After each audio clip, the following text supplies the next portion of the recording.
Longevity Lifestyle Designers. This is Zach here with secretsoflongevity.com.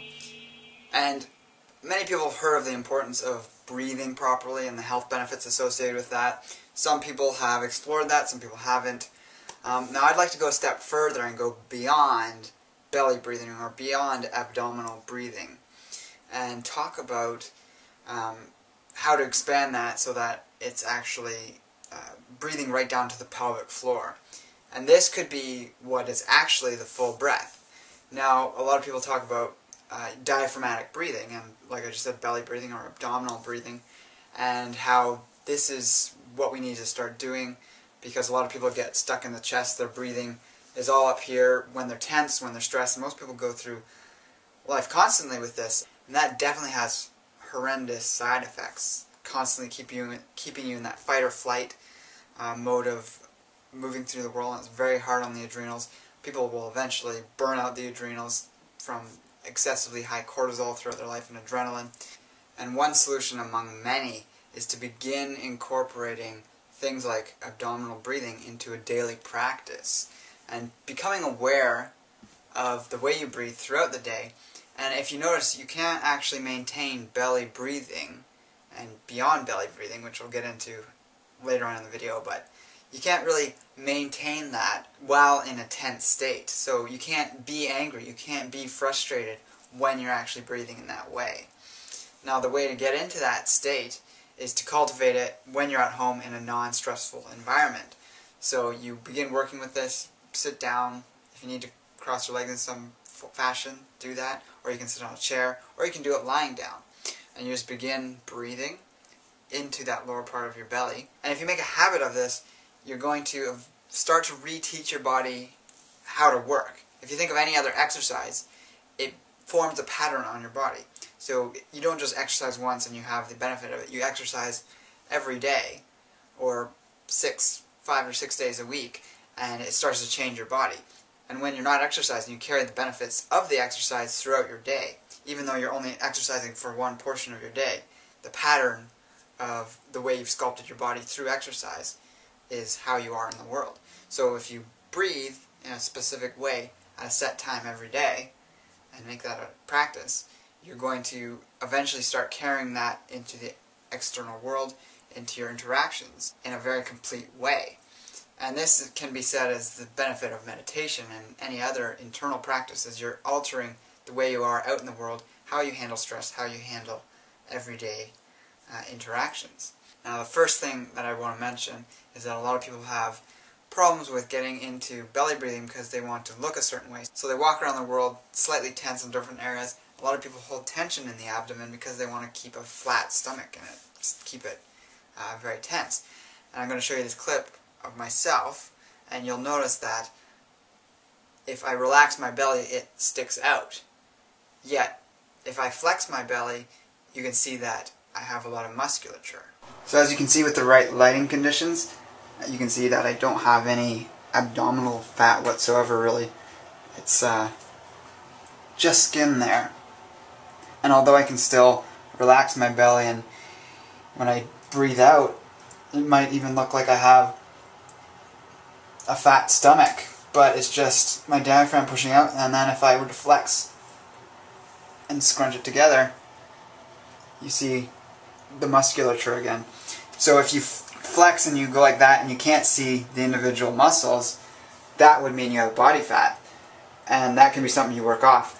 But if you feel you have a pudgy belly and it's when you flex you can see the musculature, then that's just the fact that you are able to breathe. I mean, you could have swelling or gas or inflammation inside your intestines, but if you're living on a healthy lifestyle and you're working on that side of things, then you also have to take into account that just having a relaxed stomach is going to look like that, and it's not a big deal. And actually, it's healthy to be able to breathe like that. We don't walk around like sucking our stomach in. Otherwise, we're only breathing in the upper chest, and we really want to come down and breathe from here. You're going to breathe like from even lower, like almost to the root of your body, right around the perineum or the opening of the vagina for women, and really breathe into that area while also simultaneously breathing in these parts of the body, so it's like a rolling up and then out. And that way you're working all the musculature internally, your diaphragm here, as well as your diaphragm, the pelvic diaphragm. So this is the thoracic diaphragm, which sits above the organs and separates your lungs from your gut, all your intestines. And then you have your pelvic diaphragm, which keeps your intestines from literally falling out your butt. And then you also have another diaphragm, which is much smaller, right at the perineum, at the pelvic floor. However, that one, you're not so much focused on flexing when you're breathing or expanding when you're breathing. You're focusing on the pelvic diaphragm and the thoracic diaphragm, and just letting those expand, and letting this whole area just be expanded and relaxed. So of course, if you've just eaten a very large meal, you're going to have food moving through that system, through your digestive system, so it's going to be a little more distended. But say you just fasted, and you've been a raw foodist for a long time, or you've eaten a very clean diet for a long time, and you know you don't have food all stuck to the inside of your, the walls of your intestine, because that's another possibility for a large belly. It's the intestines all full of junk. Another possibility is the liver. If you're a heavy drinker, the liver can actually be a portion of what sticks out on the beer belly. It's just a fatty liver. So all that aside, if you are very clean, you have no body fat on your abdomen, like between the skin and the musculature, so you can see the muscles on your belly, and you've just fasted, and you relax, and you do deep breathing, you're still going to have a belly that sticks out. And it's basically going to look like a baby's belly. So if you look at a baby, they already know how to breathe properly. They don't need to do breathing exercises because they naturally have this habit pattern ingrained into them when they're born. And that's the way we're naturally supposed to be. So you can just let your belly relax and stick out a little bit, which is totally fine. And if you just start doing this in meditation, you'll eventually start carrying that out into your everyday life. And you're going to notice that you're much more peaceful, much more calm, and this has profound benefits on your health, and definitely longevity potential as well. So as I started getting in that little clip where I was in the mirror there, there's actually much more than just abdominal breathing in the sense of breathing through the thoracic diaphragm, which is, like I said, it's sort of under and above your intestines but below your rib cage, and that's the most talked about diaphragm. And people say you need to breathe deeply so that you're pushing against the diaphragm and expanding it out, and very much so you need to be doing that. But there's also the pelvic diaphragm, which, like I mentioned, is basically, if you see your hips and your pubic bone, it's attached there, and it's also goes further back. So if you think of all your intestines sitting on top of that and keeping them from falling too far into your pelvis or the pelvic cavity, then there's also that diaphragm. So if you're breathing deeply, you can even breathe deeper, and you're going to find you get even more relaxation type benefits.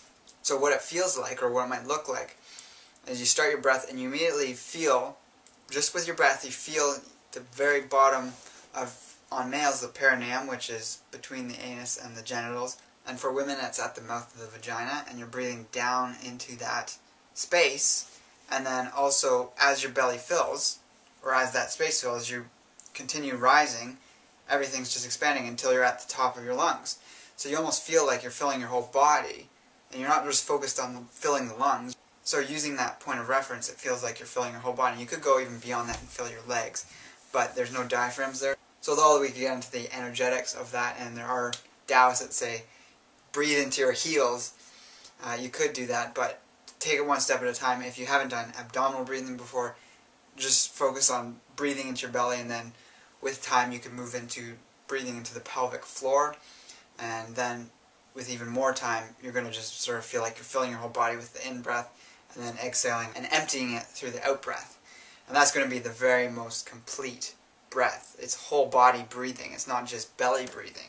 So you also have to remember there's the top of your lungs and sort of your shoulders, and you want to relax that once you've filled up the lower part of your body. So a major benefit to breathing and deep breathing and going beyond just belly breathing is that the lower part of the lungs have more than 2 times the amount of surface area as the upper lungs.